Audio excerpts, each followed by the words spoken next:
Thank you for the introduction, Nisi. Hi, everyone. Thank you for joining me today. Today I'm going to be covering part 2 of a two-part series titled A Parent's Guide to Assessment. I hope that most of you were able to tune in to part 1 of this series that was completed 2 weeks ago. And that one covered all you needed to know about why assessment is important and some important information about different types of assessment. Today I'm going to be talking about my child has been evaluated, now what? How you can put results in motion. So I'll be covering what to do once the evaluation is complete and how to understand the results in the evaluation and what to do with these results.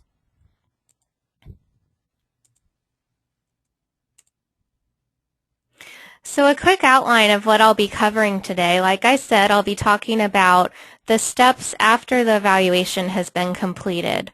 So I'm going to be walking us through a step-by-step guide to reviewing the evaluation that was completed for the child, including how to understand your child's evaluation and how you can interpret test scores.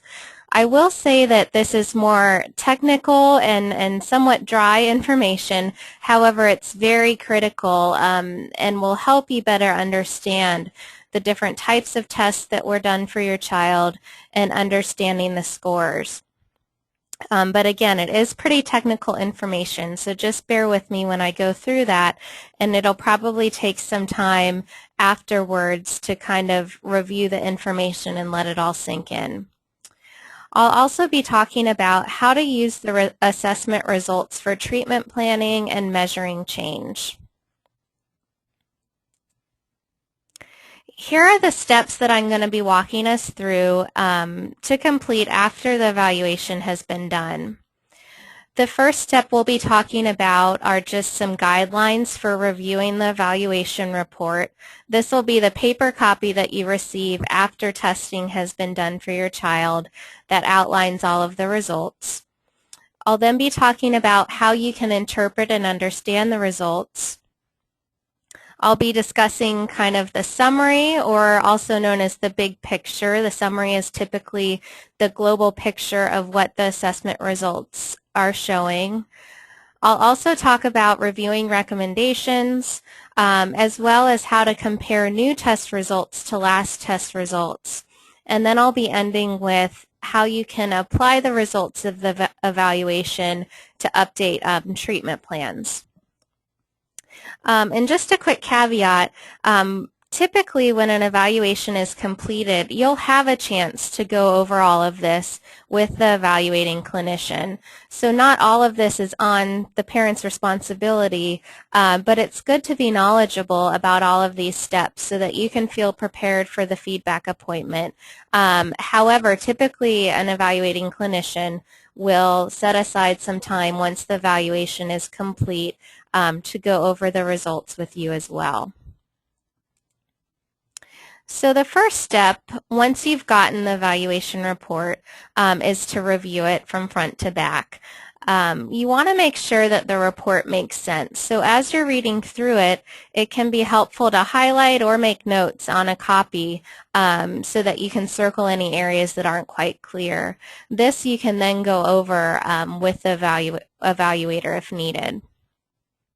As you're reading through the report, you also want to look at what scores are reported. If different standardized tests have been administered, do they report the overall global or composite scores? Do they also report the subtest scores? For a lot of standardized tests, for example, IQ or cognitive tests or different learning and achievement tests, those involve a lot of different subtests that are administered. You want to make sure that the report also includes the subtest scores, because these help identify specific strengths and weaknesses between different abilities on the test. When you're reviewing the report, you also want to see if there are any observations that were made that might indicate that testing conditions could have influenced the results. For example, we talked about testing conditions in part 1 of this series, and just a reminder, those are anything that could have impacted getting a valid and reliable assessment. So it could be something like the child wasn't feeling well on the day of testing. So because they were sick, their performance might have been impacted. Or, for example, a child might be very sensitive to light. And if testing was done in a room with very bright or distracting light, that could have influenced the results. So you want to read through the report and see were any observations or behaviors noted that suggest that certain testing conditions could have influenced the results for my child. And these should be explained clearly in the report. Another example would be, you know, a child might be overly distracted by noise. So does the clinician explain that, you know, during a timed subtest where they're required to work really quickly, they kept looking over towards the area that a noise was occurring. So a skilled clinician should be able to explain how these testing conditions could have impacted the validity of certain test scores. When you're reviewing the report, you also want to read through the recommendations. Like we talked about in part 1 of this series, the recommendations are really kind of a blueprint for treatment planning. So you want to make sure that the recommendations are clear. You know, if a report just states that therapy is necessary for the child, you want to make sure you understand what therapy is necessary. For example, is it ABA therapy that the child needs, or speech therapy, or occupational therapy? All of this should be made clear in the recommendations. The next step, after you've reviewed the report, is to interpret and understand the scores and test results. This is important because when you understand your child's test scores, you can help identify their strengths and weaknesses across different skills and abilities. You can help identify what your child's needs are. The scores can help determine if your child's making progress. And when the same tests have been re-administered over time, you can use them to help create charts that can document progress or regression. For example, if the same test was given at time A and then time B, you can look at a particular score and see, you know, has that score increased or improved, or has it decreased? Is my child regressing in this area? So understanding the scores are very important. And before we move into understanding the results, I want to make note that not all assessments provide scores. For example, the ADOS, or the Autism Diagnostic Observation Schedule, there's a particular scoring procedure, but this test doesn't involve standard scores, and scores aren't typically reported for it. However, it does provide very useful descriptive information on the child's symptoms. However, other tests that are commonly given for comprehensive evaluations, such as cognitive tests, learning tests, tests of adaptive functioning, those tests do provide scores that are important to understand. So to understand all of this, it's important to know and be knowledgeable about the types of tests that were administered and the types of scores that were reported for the various tests. And in order to do this, it's good to know kind of the basics of tests and measurement. Like I mentioned earlier, this is very technical stuff. So I'm going to be giving us a general overview. However, I'd like to stress that it's very helpful to do some additional studying on this area so you can really let the information sink in. A really great reference for understanding tests, test scores, and measurement is provided by Wright's Law. You can go to the Wright's Law website at www.wrightslaw.com and simply search tests and measurement, and a great article on understanding test scores will pop up, and there's a direct link down here. So again, after we go through this, you'll probably have a little bit of homework to further understand it, and that's normal. So now I'm going to be talking about some important terms and definitions regarding the types of tests and understanding the types of tests that were given to your child. The first important term is a standardized test. We went over this in part 1 of the series, but if you missed that, a standardized test is any type of test that's given in a consistent or standard manner. So this is a test that has specific administration procedures and scoring procedures, and it should be given in the same way every time. Standardized tests, because they're given in this standard manner, are more reliable and valid than non-standardized tests. Norm reference tests are tests that compare a child's performance to the performance of a peer or norm group. Many standardized tests are also norm reference tests.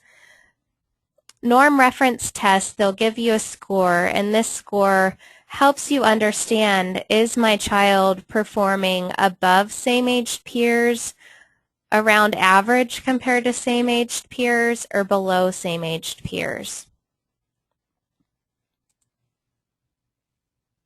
Criterion reference tests are another type of tests that measure the child's skills compared to a specific criterion.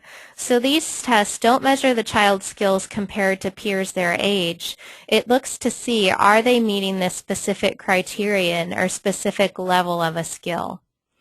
An example of a criterion reference test is the HELP checklist, or it's also known as the Hawaii Early Learning Profile. And these are also useful in terms of determining, is my child performing a particular skill or performing at a particular level or criterion?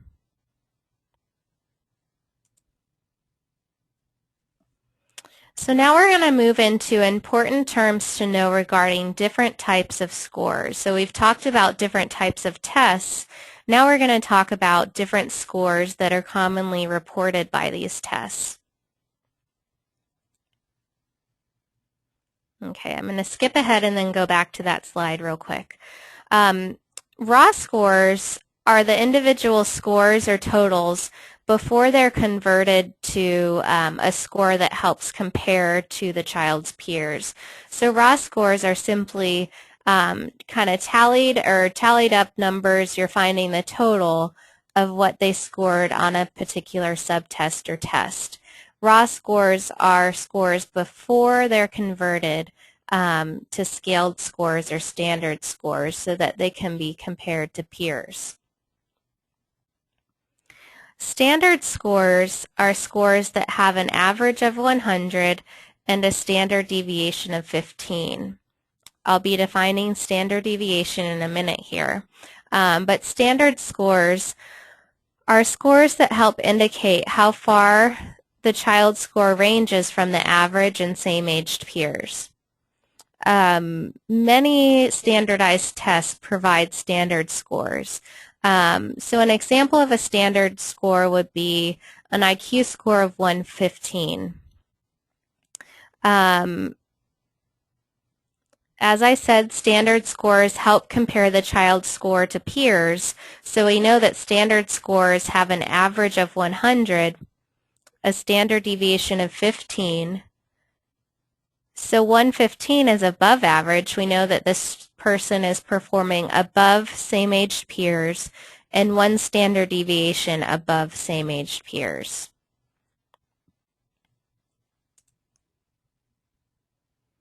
Standard deviations are a standard unit of measurement indicating how far a score falls from the average or the mean.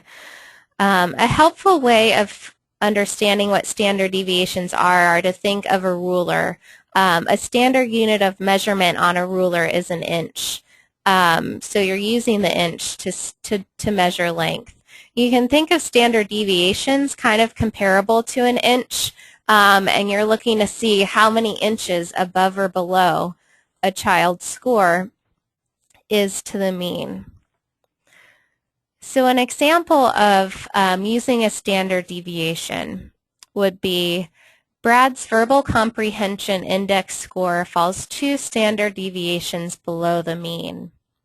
This means that his score falls 2 standard units below the average of children that took the test. So standard deviations are another way of understanding where the child's score falls compared to same-aged peers. Percentiles are another type of measurement unit, and they indicate the percentage that falls at or below a given score. So percentiles are an additional useful tool to see how the child is performing compared to same-aged peers. So if a child's score falls at the 60th percentile, for example, this information is useful because it indicates that their score was better than 60% of other children that took the test.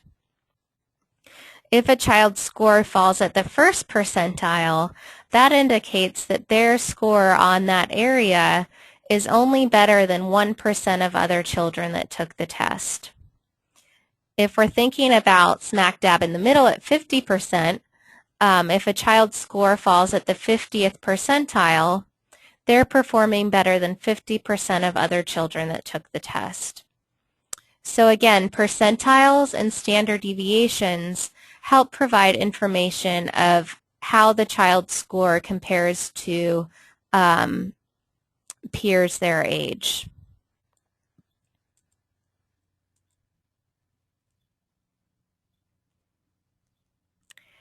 Composite scores are a combination of 2 or more subtest scores that create an average score. So composite scores can be thought of as more of a global or average score. Subtests make up composite scores on most standardized tests. So subtest scores can be thought of as the parts that make up the composite or the whole. That's important to remember because a lot of times the composite or index scores are reported, but not all the time subtest scores are reported. They should be because these are useful because the subtests are, again, the parts that make up the whole. And without understanding those parts, it can be difficult to fully interpret the child's abilities. So again, composite scores are more of a global or average score. A lot of times composite scores are also referred to as index scores. Another note is that most composite scores are also standard scores. I know all of these terms can get confusing and there's a lot of overlap. So again, make sure to review all of this information after this webinar is complete. Scaled scores are like standard scores for subtests. They're derived from subtest raw scores. They have a mean of 10 and a standard deviation of 3. So scaled scores are very comparable to standard scores, and you're basically taking the child's raw score and converting it to a score that can help you compare their abilities to same-aged peers.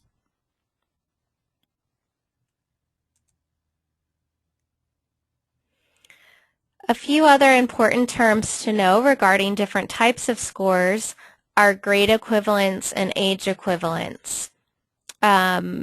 Typically, standard scores, such as composite scores, are more reliable than grade and age equivalent.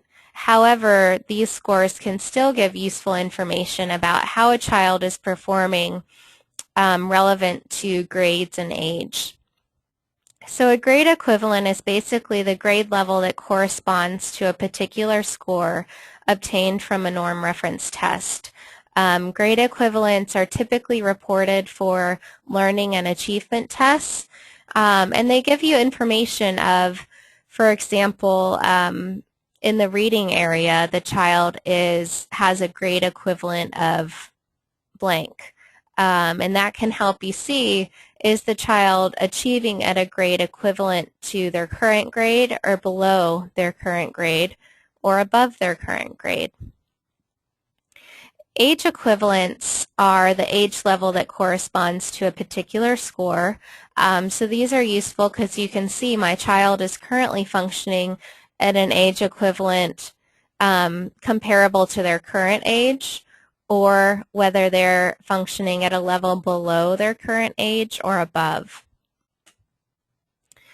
Additionally, descriptive categories are often used according to standard deviations on a test. Basically, descriptive categories are a way of describing a range of scores on a test. For example, some descriptive categories might be average, below average, low, above average, superior, for example. They're more descriptive ways of describing where the child's score falls within a range. So again, all of these terms regarding different types of tests and scores are important to understand when you're reviewing your child's evaluation report. But make sure to look up that tests and measurement article on the Wright's Law website, because that'll give you some additional detailed information in terms of understanding all of these.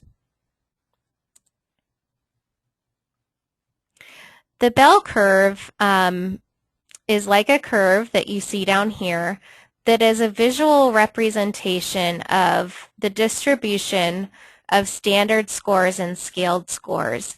Basically, what the bell curve helps with is to visualize where your child's score falls and how many children score within the average range, above and below.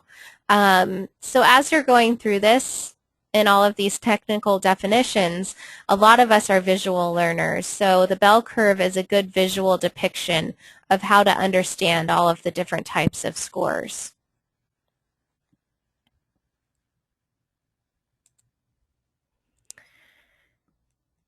So here's a graph of the bell curve, and like I said, it's basically, they call it the bell curve because it's shaped kind of like a bell here. And the bell curve helps us with interpreting evaluation results and test scores. If you look down here, we've already talked about what standard scores are. Standard scores are commonly reported for standardized tests. They have a mean of 100 and a standard deviation of 15. We talked about how the standard deviation is a standard unit of measurement. You can think of it kind of like inches, for example, on a ruler. So one standard deviation below the mean of 100 would be here at 85, because standard scores have a standard deviation of 15. So we have 15 below 100 is 85, 15 below 85 is 70. This is like 2 inches below the mean, or 3 inches below the mean if you're thinking of it like a ruler. We've also talked about scaled scores.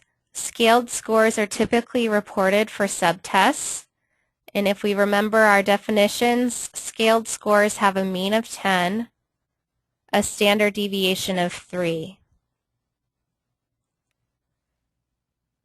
So as we are talking about, scaled scores and standard scores can help you understand how your child's score compares to same-aged peers.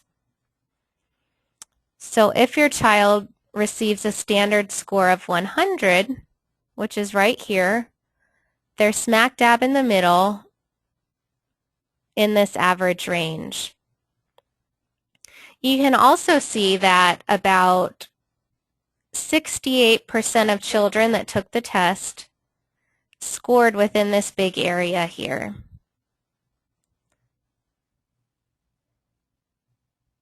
You can also look below. For example, if your child received a standard score of 85, they performed better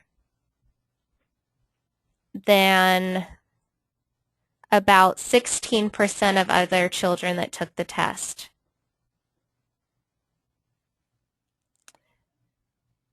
We also talked about percentile ranks. These are also depicted down here on the bell curve. So we have the 50th percentile, the 20th percentile. We were just looking at 85. It falls around the 16th percentile. So again, if you're getting percentile scores reported for your child's evaluation, you can also look where they would fall on the curve, and that can help give you comparable information.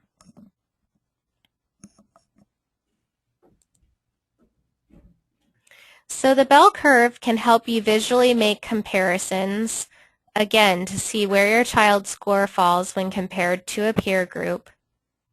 The bell curve can also help you visually measure effectiveness or progress.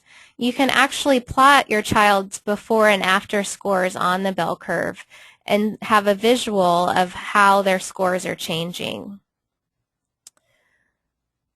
We've already gone through this example here. For example, Sally obtained a perceptual reasoning standard score of 85. As we saw here, the 85 falls one standard deviation below the mean, right here. So we can see how her score fell compared to same-aged peers. If a child received a score of 130, a standard score of 130 on a standardized test, we see that that was 2 standard deviations above the average of children that took the test. We can also see down here that that's above the 95th percentile. So they performed even better than 95% of children that took the test. So again, the bell curve is a helpful resource for understanding scores, and it gives us a nice visual representation instead of just kind of reading through what these scores mean. It's also helpful to have a visual.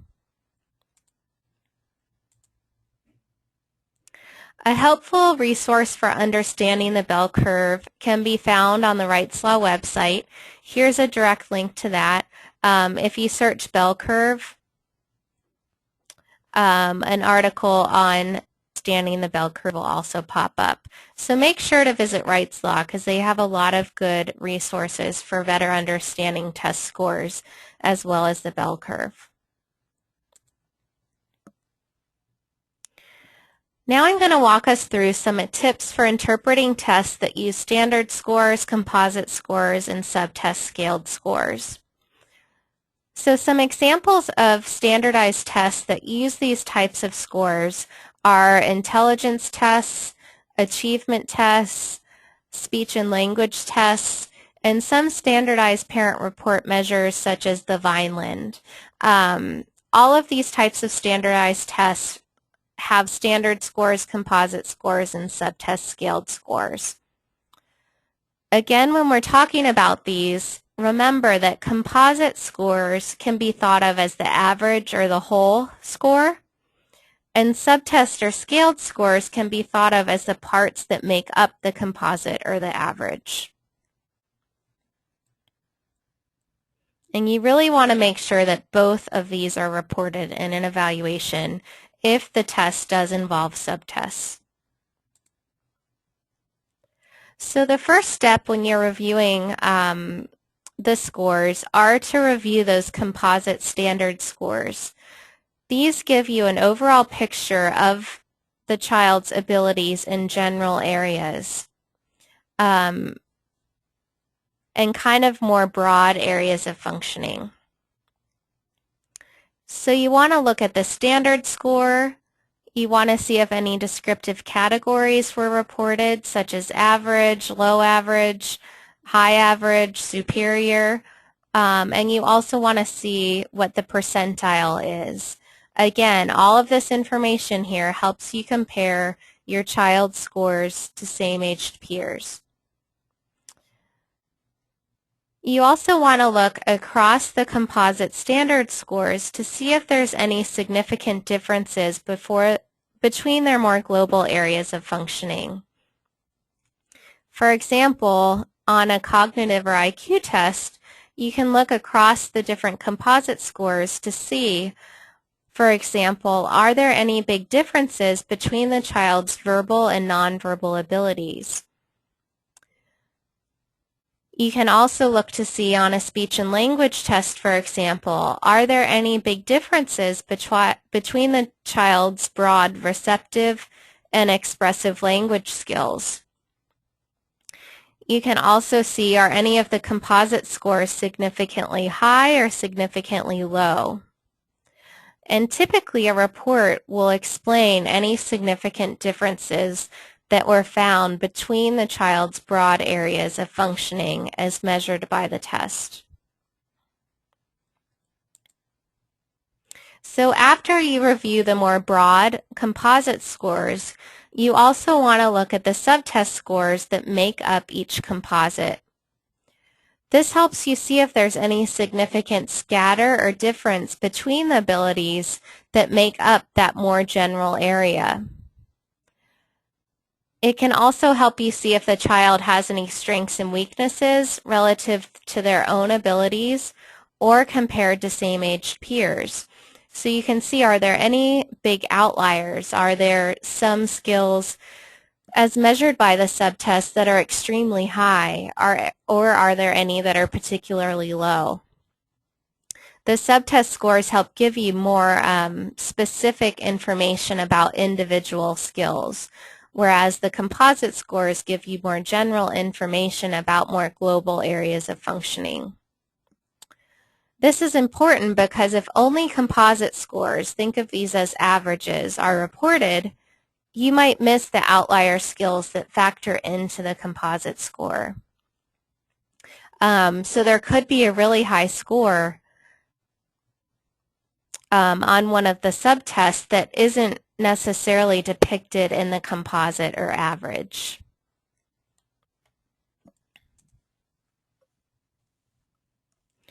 So when you're reviewing a report, you want to not only look at the composite and subtest scores for each test, but you also want to compare the child's ability across different tests that were administered. For example, if an IQ test and a learning or achievement test were both administered, you can compare abilities across tests and see, is my child achieving in learning abilities at a level consistent with their estimated intellectual ability? That can give information about possible learning differences. You can also look across tests and see how their measured language abilities on a speech and language assessment could have impacted other areas such as learning or achievement functioning. And really, a skilled evaluator should be able to interpret all of the above information, including specific tests, composite and standard scores, as well as scores across the different tests that were administered. So let's go through an example for interpreting standard or composite scores as well as subtest scaled scores. This is an example taken from the Wechsler Intelligence Scale for Children. And the bolded scores are our composite standard scores. So again, these are kind of more average or global scores. The full scale IQ score, the verbal comprehension index, the perceptual reasoning index, the working memory index, and the processing speed index. These are all composite standard scores. And then below each composite score, we have the subtest scores. So right here where I'm circling, these are the subtests that make up the verbal comprehension index. So these are the parts that make up this whole. first you want to look across the composite scores. If we only looked at this child's full-scale IQ score here, which is basically a composite of all of the global abilities, a score of 101 is average. This falls within the average range. So if we didn't have any other information and we only had this score of 101, we might just think, well, this child is achieving intellectually in the average range. However, if we look across their specific composite scores, we have 124, which is pretty well above average, 110, which falls within the average range, and then we see these two scores down here, the processing speed and the perceptual reasoning index, which are below average, particularly the processing speed index here. If we didn't have this information here, we might just assume that the child's functioning in the average range and not have this helpful information that processing speed appears to be a relative area of weakness for this child, and they might have trouble processing information quickly. So after you look across the composite scores here, you also want to inspect the subtest scores that make up each composite. So as you can see within the processing speed index, the coding subtest here is relatively low compared to these other areas. A score of 4 also appears to be a relative outlier compared to the child's other measured abilities, and it looks like it's really their lowest score across all abilities measured. So the skills that are particularly measured by this coding subtest would be important to know because this appears to be a relative weakness area for this child. Whereas if we look over here, the similarity subtest scaled score of 16, just glancing at the scores, this appears to be a relative area of strength for this child. So this would be helpful for understanding the child's abilities as measured by the subtest similarities because it appears to be a relative strength. So again, inspecting all of the specific subtest scores helps provide more specific information about individual skills, and also helpful information about why scores, more global composite scores, might be particularly high or particularly low across the other composites.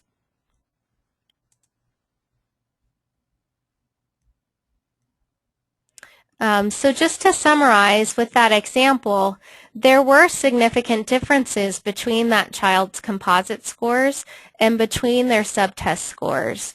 So this finding, it has implications for recommendations that are made. For example, the lower processing speed score suggests slower processing of information, and this child might need more time to digest information in school, for example, and that recommendation based on the test scores could be integrated into their IEP. So we've gone through the big chunk, the big step of reviewing the specific tests and test scores. Once you're done with that, you want to review the summary, which is also kind of the global big picture where all of the results are synthesized into a global picture of the child, including any diagnoses, a discussion of the overall findings, so a summary of all of the findings of all of the tests that were administered, as well as a discussion of any symptoms and skills. So the summary is kind of just a summary of what all of the testing shows regarding the child. After you review the summary, you want to review the recommendations. Typically, recommendations are broken down into areas of what therapies are most appropriate, any educational recommendations, additional support services and resources, as well as parent resources. It's helpful because specific recommendations for skills and behaviors are likely made. For example, specific communication, social skills, adaptive skills, emotional learning, and educational areas. Specific recommendations should be made in these areas depending on the initial assessment need and what was evaluated.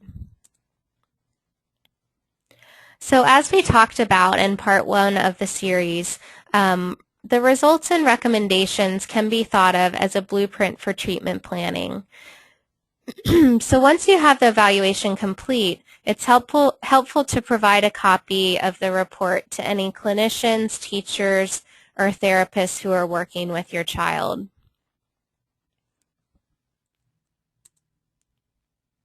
So here's some examples of what the recommendations can help show and identify.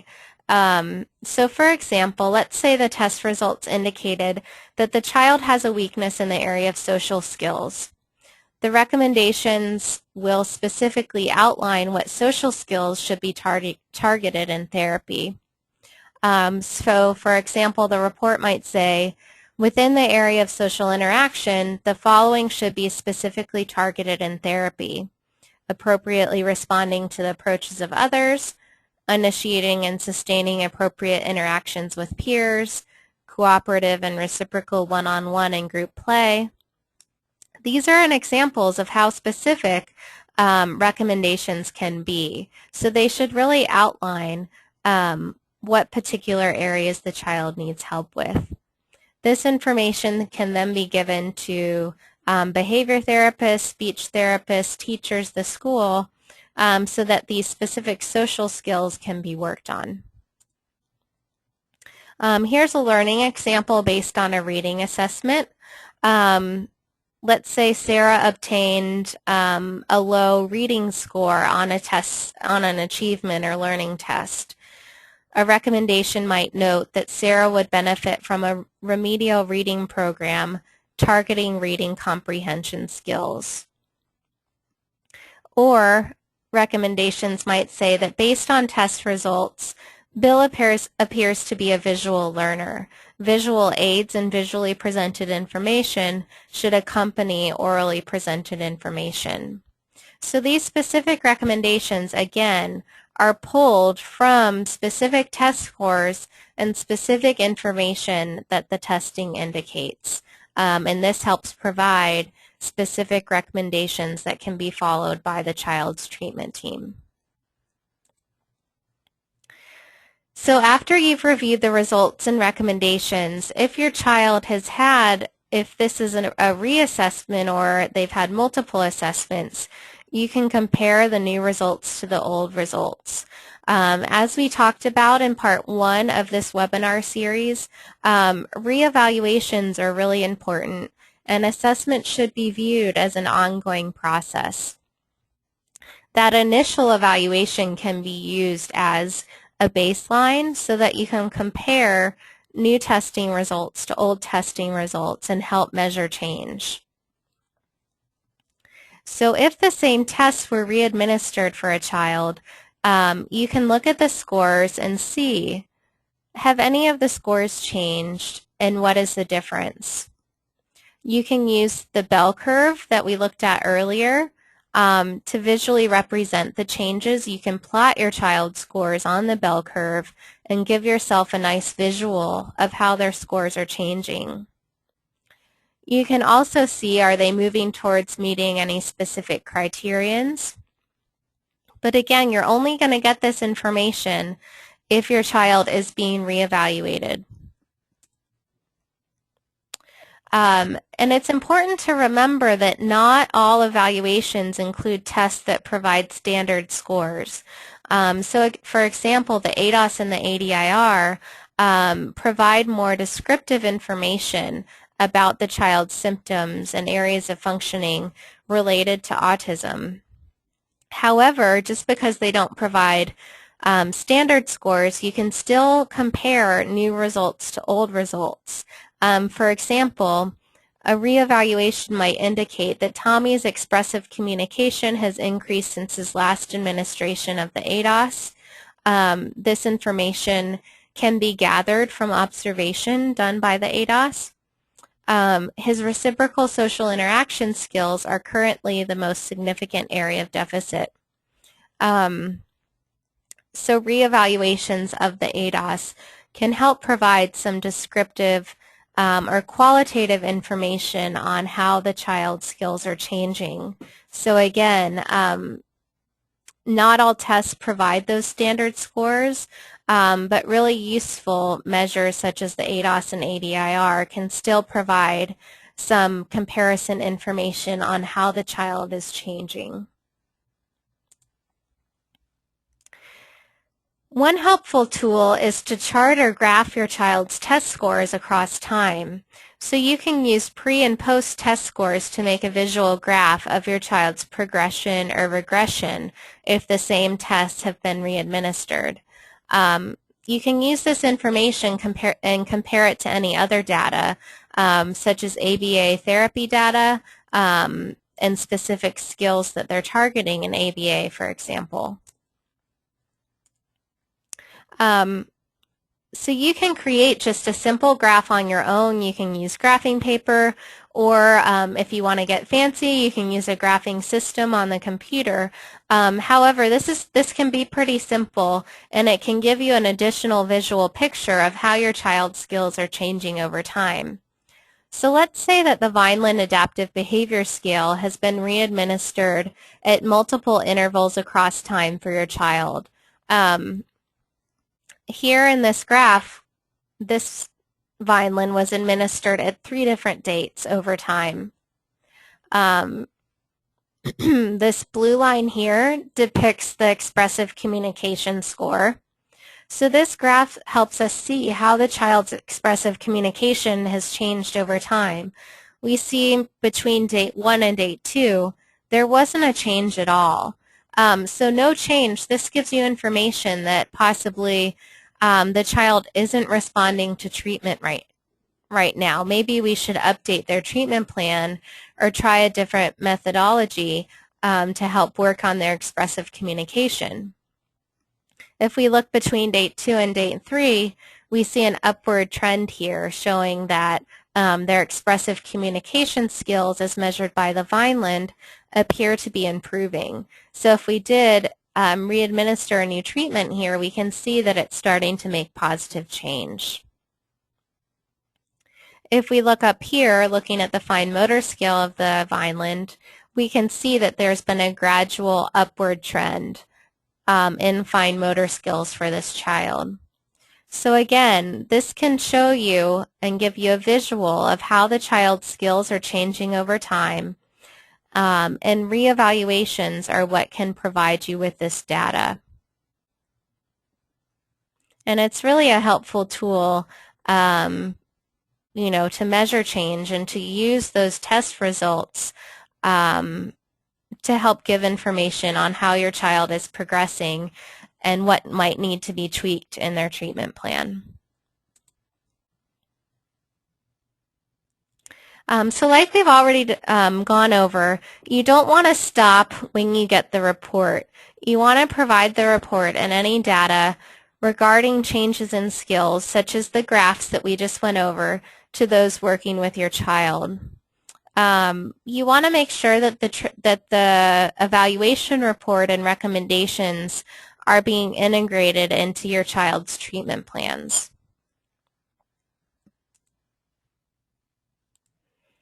A few caveats about tests are that tests aren't without limitations. No test is totally perfect, and these are tools that help provide us with representations of the child's functioning in different areas. A good evaluator should be able to clearly synthesize all of the information gathered from all of the tests that were administered, including any challenges in the testing process, and how any of those challenges could have impacted results. A bad evaluation can have significant impact, especially if that evaluation is being used to make educational decisions or decisions about access to different therapies and things like that. So if you feel that your child hasn't been adequately assessed, it's important that you seek consultation or get a second opinion to just see whether or not those results were valid. So to kind of summarize how evaluation and assessment helps us achieve best outcomes for children. The whole evaluation and assessment process helps give us answers. We covered this important point in part 1 of this webinar series.